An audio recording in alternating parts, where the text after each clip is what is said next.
La tempérance ne s'acquiert pas sans exercice. Il est certain qu'elle nécessite un entraînement à la modération.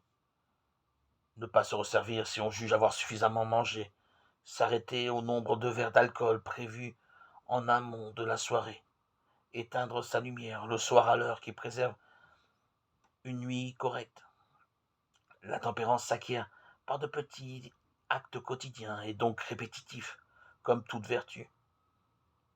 Il me semble intéressant d'ajouter que la tempérance restera quelque chose d'extérieur, perçu comme une contrainte et donc particulièrement difficile à acquérir, si un basculement intérieur n'a pas lieu.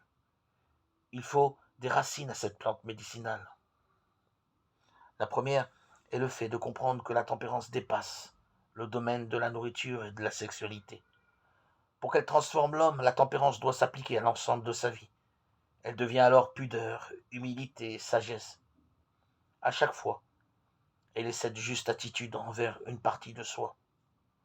Elle devient le moyen par excellence d'être ce que nous sommes appelés à être. La tempérance correspond aussi à l'idée que tout ce qui est possible n'est pas souhaitable. C'est très important. Elle devient cette prise de conscience que mes paroles et gestes dépendent de l'endroit, du moment, du bien commun. Ce n'est pas parce que nous pouvons dire ou faire quelque chose, ni même parce que nous voulons le faire, que nous devons le faire. Comme toujours, il est nécessaire d'ordonner, c'est-à-dire de mettre en perspective ce qui nous entoure, de juger de la pertinence de notre action et de ne la mettre en œuvre que si elle est appropriée.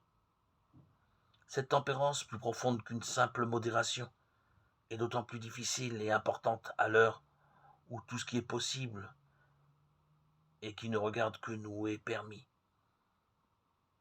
La tempérance doit s'appliquer à l'ensemble de notre vie.